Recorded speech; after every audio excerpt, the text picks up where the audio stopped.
नारद जी खुश हो रहे थे और फिर पूछने लगे, ये बताइए कि भागवत की कथा से क्या किसी मूढ़, किसी पापी, किसी अपराधी का उद्धार हुआ क्या? बोला गया कि एक का नहीं बहुतों का हुआ। का कोई प्रमाण हो तो बताइए। प्रमाण बता दिए। क्या प्रमाण में बता दिया? का तुंगभद्रा तटे पूर्वम भूत पत्तनमुत्तमम। एक तुंगभद्रा नाम की नदी, उसके किनारे पर एक उत्तम नाम का नगर बसा हुआ था और यहाँ एक ब्राह्मण देवता जी रहते थे और नाम था उनका आत्मदेव। सुनी होगी कथा आपने बहुत बार, लेकिन एक बार दास के मुंह से भी सुन लीजिए। इस सीजन में हमने ये आत्मदेव की कथा ही नहीं सुनाई, सालों सालों से नहीं सुनाई, इसलिए सुन ले। आत्मदेव पत्नी बड़ी झगड़ालू थी। एक बात निवेदन करूंगा, अच्छी घरवाली बड़े पुण्यों से मिलती है तो अच्छा घरवाला भी बड़े पुण्यों से मिलता है। अब जैसा मिल गया है वैसा ही गुजारा कर लो। अब ये तांबे पीतल के बर्तन तो है नहीं कि बाजार में बदल के दूसरे ले आओ। माता पिता तो अच्छे से अच्छे घर में देना चाहते हैं, अब नहीं मिला तो अपना प्रारब्ध है। इसलिए मत किया करो शिकायत कि ये ऐसे हैं, ये ऐसे हैं, ये ऐसे हैं, ये ऐसे हैं। फिर वो भी कहते हैं कि ये ऐसी है, ये ऐसी है, ये ऐसी है, ये ऐसी है। तो सालों ही साल तो ऐसा ऐसी करने में ही निकाल देते हैं। ये ऐसा ऐसी करने में टाइम निकालते हो, ये समय श्री कृष्ण गोविंद हरे मुरारे हे नाथ नारायण वासुदेव इसमें निकालिए। एक ऐसा महात्मा था जिसकी घरवाली बड़ी लड़ाकू थी और उसने कभी किसी से शिकायत नहीं करी। अरे आप में थपारी तो नहीं पड़ती होगी, मार तो नहीं पड़ती होगी, बाबा जी की तो कुटाई होती थी।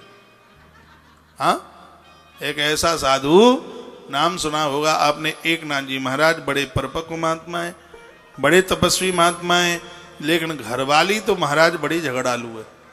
जब तक धक्का मुक्की ना कर ले तब तक तो उसका रायता पचता ही नहीं।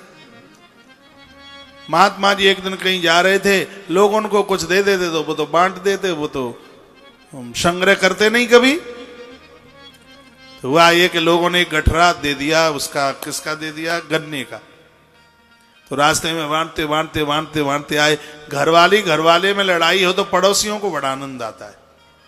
इनको तो कॉफी में इतना आनंद नहीं आएगा जितना कि झगड़े में आनंद आएगा देखने में। सो एक कोई देख के आ गया कि बाबा गन्ना बांट रहा है, उसने उनकी घरवाली को बोल दिया, आज तो तुम्हारे श्रीमान जी ईख बांटते हुए आ रहे हैं। सो वो तो ताल ठोक करके बैठ गई दरवाजे पर। आज इस मुंडना को देखना है, आज करूंगी सीधी।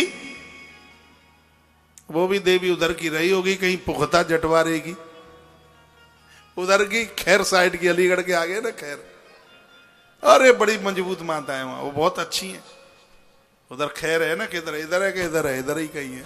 हाँ, इधर है। अच्छा, हम दिशा भूल हो जाते, पता ही नहीं होता। तो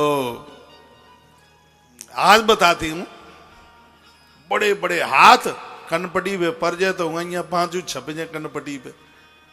सो महात्मा जी आए, सगरे बिन्ने बांटे गन्ना, एक बच गया बस। एक हाथ में एक गन्ना लेके आ रहे थे, इतने में उसको तो ताती हो गई, बिल्कुल रंग कलींदे जैसा हो गया उसका। कहा तुझे अब ही बताऊं।